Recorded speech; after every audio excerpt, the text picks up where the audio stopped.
हिमांक किसे कहते हैं, हिमांक को समझने का प्रयत्न करेंगे। हिमांक क्या है? यहाँ पे आप देखिए, हिमांक को अंग्रेजी में फ्रीजिंग पॉइंट कहते हैं। ये बिलियन चैप्टर का है और इसे किस प्रकार से परिभाषित कर सकते हैं उसको देखने का प्रयत्न करेंगे। वह निश्चित ताप जिस पर द्रव का वाष्प दाब उसके ठोस अवस्था के वाष्प दाब के बराबर होता है, उसे द्रव का हिमांक कहते हैं। परिभाषा क्या करी है कि द्रव का जो वाष्प दाब है, जब वो ठोस अवस्था के वाष्प दाब के बराबर हो जाता है, उसे ही द्रव का हिमांक कहते हैं। ये इंटरमीडिएट बेस की परिभाषा है।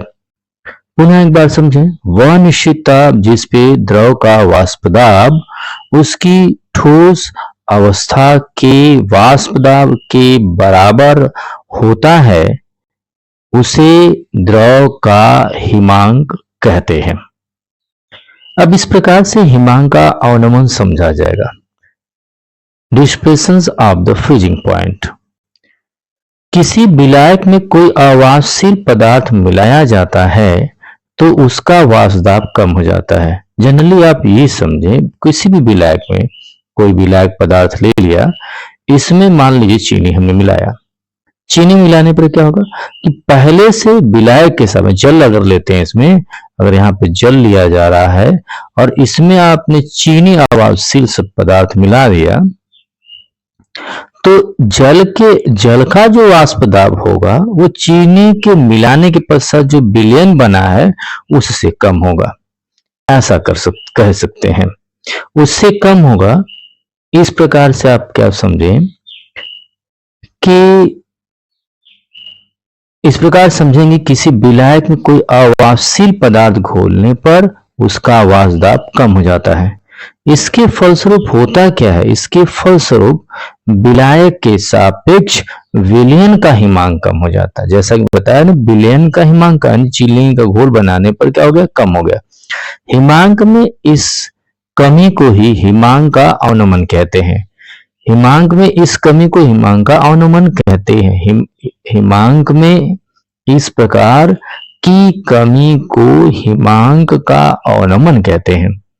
ये जनरल रूप से आपको समझ में आया होगा कि किसी भी अवाष्पशील पदार्थ को घोला जाता है विलायक में, तो जो विलयन बनता है वाष्प दाब कम, यानी वाष्प दाब कम होने के साथ अगर देखा जाए तो वाष्प दाब जब कम होता है तो निश्चित है उसकी प्रोपोर्शनल आपका हिमांक भी कम होता है। ऐसा कहेंगे, हिमांक कम हो जाता है उसी के सापेक्ष। लेकिन एक बात ध्यान देना है कि क्वथनांक में क्या हो जाती है? वृद्धि हो जाती है।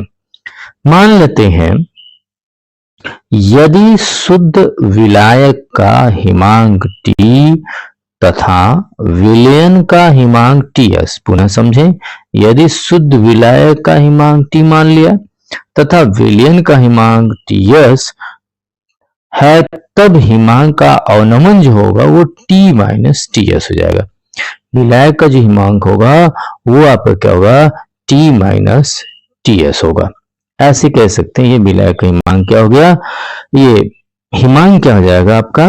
हिमांक का अवनमन T माइनस Ts के बराबर होगा, जिसे डेल्टा TF से व्यक्त करते हैं।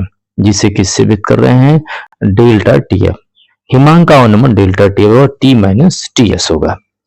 इस प्रकार से आप समझ सकते हैं। लेकिन एक बात दिमाग में बैठा लीजिए कि जो वाष्प दाब जब कम होता है, माने कोई पदार्थ जब मिलाते हैं तो यहाँ पे वाष्प दाब क्या हो जाता है? कम हो जाता है। जैसे यहाँ पे सोचिए, विलायक में कोई अवाष्पशील पदार्थ घोलने पर वाष्प दाब कम होता है तो हिमांक भी कम होता है। यही बात समझना। और हिमांक में जो कमी हो रही है उसे हिमांक का अवनमन कहा जाता है, उसे ही हिमांक का कहेंगे, अवनमन कहेंगे। लेकिन क्वथनांक में वृद्धि होती है।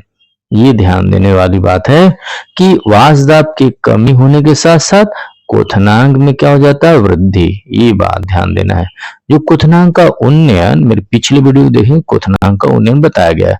क्वथनांक का उन्नयन होता है जब भी कोई अवाष्पशील पदार्थ घोला जाता है तो क्वथनांक का उन्नयन हो जाता है।